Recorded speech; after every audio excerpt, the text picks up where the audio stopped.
Nous allons corriger l'exercice 20, page 64 du livre. Donc nous avons ici qu'on appelle des équations produits, d'accord. Une équation produit, donc c'est une équation qui en fait qui représente une multiplication qui vaut 0, d'accord. On appelle ça une équation produit nulle, nulle parce que c'est égal à 0.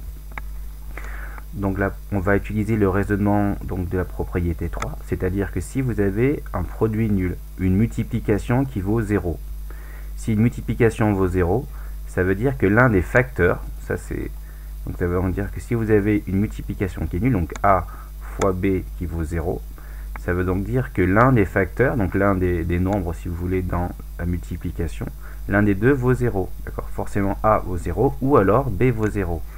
C'est obligatoire parce que quand vous multipliez et que si vous obtenez 0, forcément, si vous obtenez 0 dans une multiplication, il y a forcément un des deux facteurs qui vaut 0. S'ils sont tous non nuls, si aucun des deux vaut 0, vous n'aurez jamais comme résultat 0. Donc voilà.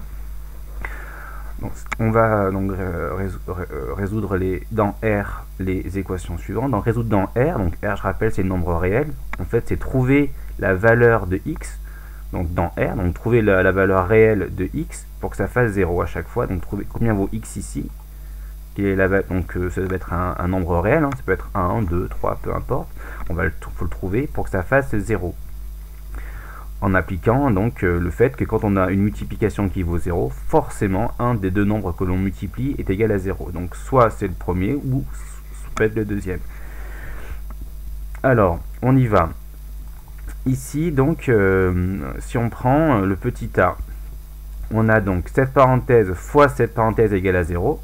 Okay, donc quand il n'y a rien entre les deux parenthèses, c'est qu'il y a une multiplication.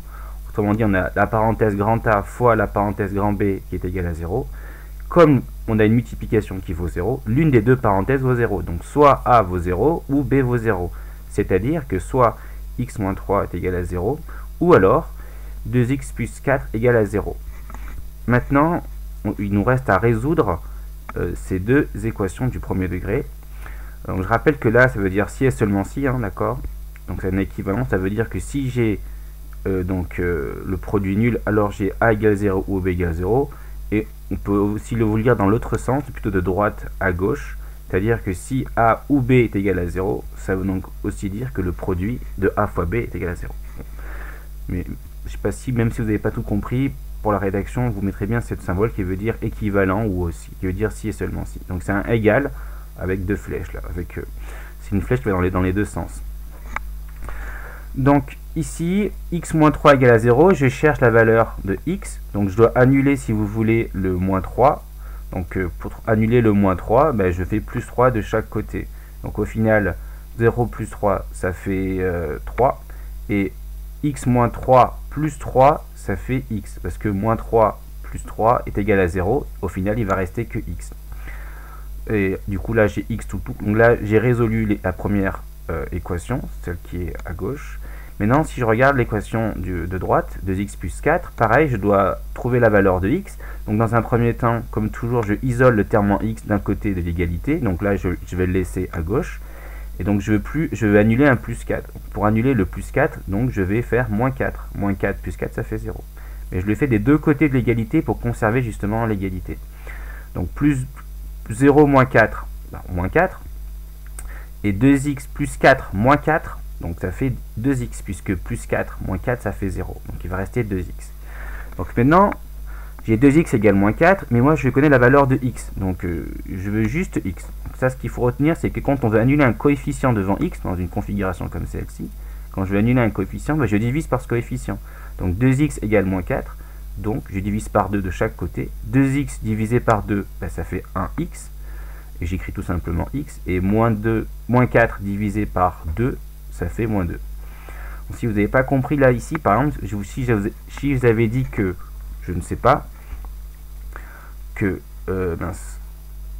si je reprends mon stylo, si j'avais dit ici que 2 stylos, ça vaut par exemple, je dis n'importe quoi, 8,50 €, bah après, pour trouver un stylo, donc j'écrirai pas un stylo mais stylo, je vais donc ici diviser par 2 le coefficient qui est là.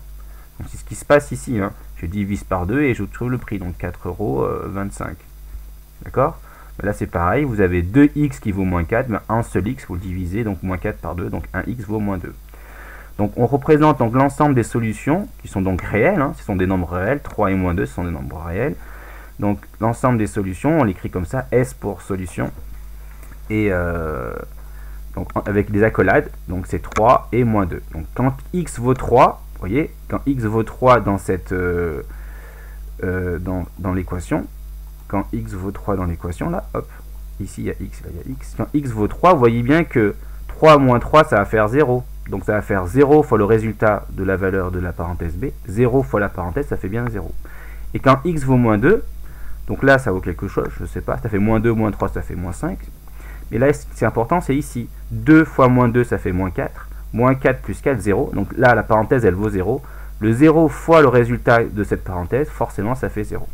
Donc c'est pour ça que les solutions sont 3 et moins 2. Il n'y en a que 2. Donc ensuite, pareil pour le b.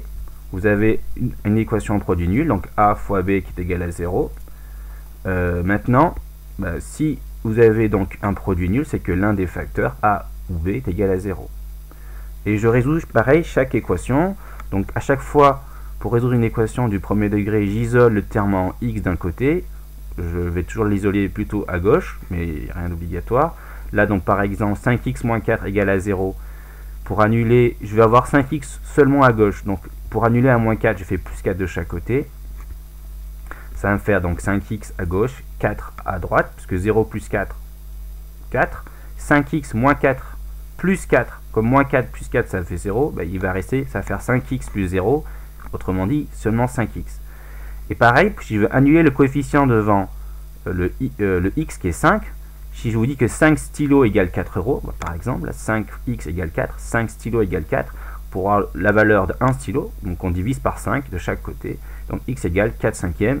Vous pouvez aussi écrire 0,8 si vous voulez, mais je vais laisser sous forme fractionnaire, donc 4 sur 5. Pareil ici, je vais résoudre, à chaque fois, ne pas oublier de mettre le ou. Bon, c'est un peu pénible, je pense, mais c'est nécessaire, c'est comme ça, c'est la rédaction, ou et ou.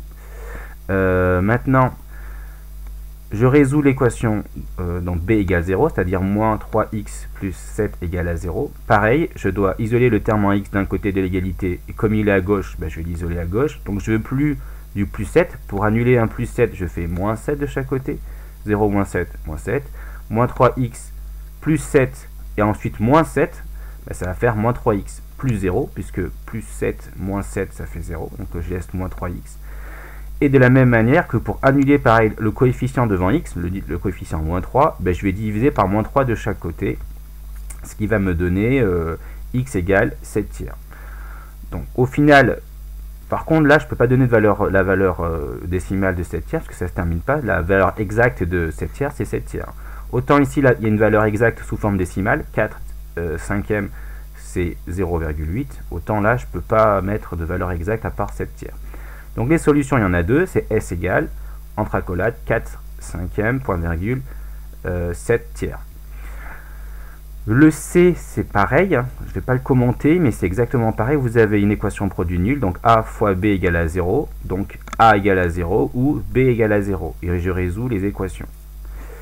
Donc on a deux solutions, sauf que je vais faire un petit commentaire. Donc ici, pour annuler le coefficient 6, je divise par 6 de chaque côté. J'ai moins 4 divisé par 6.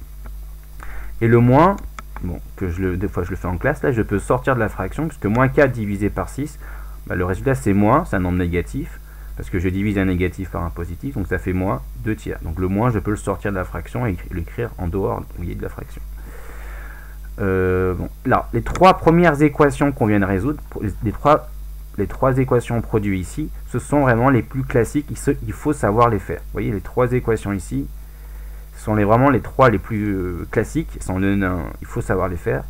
Les deux dernières, elles sont vraiment difficiles. Donc si vous avez du mal déjà avec les trois premières, concentrez-vous sur les trois premières équations, refaites-les.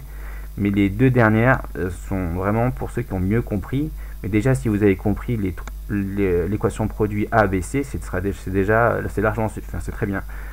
Mais si vous si vous voulez un peu mieux maîtriser donc le raisonnement de l'équation produit, donc on va regarder le D, le E. Si c'est pas le cas, revoyez vraiment cela, c'est l'essentiel, c'est A, B et C, Les C et D, ce sont pour ceux qui s'en sortent vraiment mieux déjà, enfin qui maîtrisent déjà bien ces trois exemples. Le D, on a est pareil, sauf que c'est un peu plus difficile, c'est techniquement en termes de calcul, c'est plus difficile.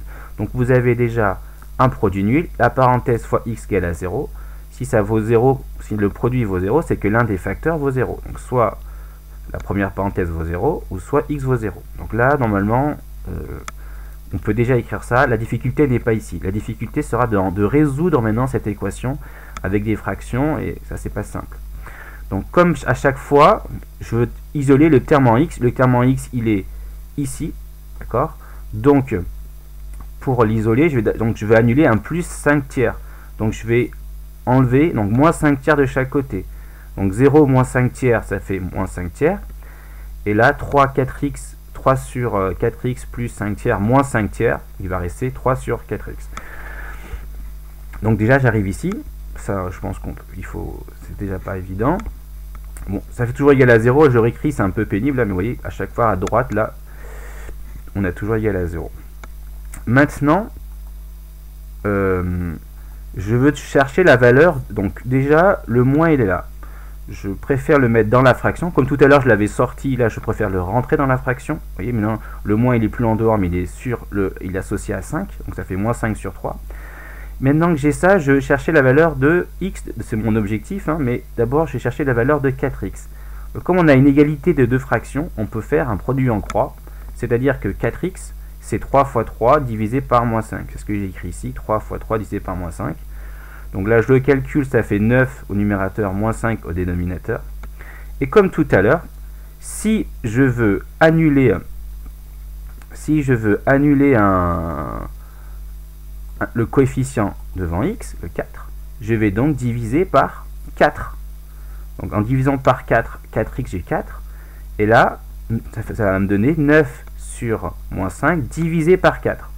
Donc ça, encore... Enfin là, il y a encore une difficulté, c'est comment diviser par 4. Je vous rappelle que 4, c'est 4 sur 1, d'accord? 4 sur 1. Et que diviser par 4, ça revient à multiplier par son inverse. Donc l'inverse de 4 sur 1, c'est 1 sur 4. Donc maintenant, donc j'ai 9 sur moins 5 fois 1 quart. Et là, je multiplie numérateur, 9 fois 1, 9. Et moins 5 fois 4, moins 20. Et pareil, là, le moins, si je veux, c'est pas une obligation, je peux le sortir de la fraction, que je le mets ici. Mais les deux résultats, il faut accepter. Hein. Mais en maths, on préfère écrire une fraction comme résultat en n'ayant pas de signe à l'intérieur, donc on sort le signe à l'extérieur de la fraction. Donc j'ai toujours x égale à 0, puisque l'équation, donc elle était déjà résolue, hein, pour la deuxième, c'est x égale à 0. Mais, chose qu'il faut comprendre, donc on a soit x égale moins 9 sur 20, ou x égale à 0. Mais les solutions ce ne sont pas les deux comme précédemment, encore une difficulté. La solution, c'est seulement 9 divisé par 9 sur 20. Pourquoi? Parce que x doit être différent de 0, parce qu'on ne peut pas diviser par 0 dans 3 sur 4x. Retour sur l'équation ici. Vous voyez là, c'est l'équation. Si x vaut 0, bon là c'est bon, ici x vaut 0. Donc tout va bien, x vaut 0. Il n'y a pas de problème pour celui-ci. Mais si x vaut 0 ici, j'aurai donc 4 fois 0, ça vaut 0, et j'aurai donc 3 divisé par 0, et là on ne peut pas diviser par 0. On dit qu'en fait, c'est pas défini. Donc ce qui se passe, c'est que comme on ne peut pas diviser par 0 dans 3 sur 4x, on doit exclure la valeur x égale 0, elle n'est pas solution. D'accord? X égale à 0, on ne pourrait pas faire le calcul 3 divisé par 0, donc on l'exclut des solutions, ce n'est pas possible. Donc il ne reste qu'une seule solution, c'est moins 9 sur 20. Dernière équation, qui est quand même plus facile que la précédente que je viens d'expliquer. Là, vous avez un produit nul, donc A fois B égale à 0. Donc, soit A est égal à 0 ou B est égal à 0. D'accord? Là, c'est exactement la même chose, il n'y a rien de nouveau. Donc là, je veux annuler un coefficient devant x. Toujours la même chose, je veux annuler le 3 qui est là. Mais je veux annuler le 3 qui est là. Ici, il y a un 3. Je vais annuler ce 3. Pour annuler le coefficient de x, je vais diviser par 3 à gauche et à droite. 0 divisé par 3, ça fait toujours 0.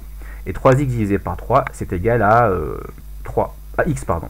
Imaginez que 3 quelque chose vaut 0, 3 stylos vaut 0, bah forcément le stylo il vaut 0. Alors si 3 stylos vaut 0 €, bah un stylo c'est 0, c'est-à-dire c'est gratuit si on veut. Ici la petite difficulté c'est le carré.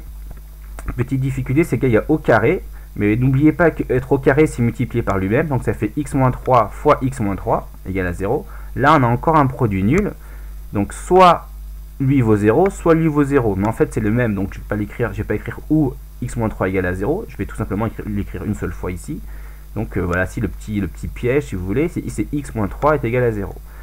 Donc si je veux annuler maintenant le moins 3 ici, bah, je vais faire plus 3 de chaque côté. Donc x-3 plus 3, ça fait x, et 0 plus 3, ça fait 3.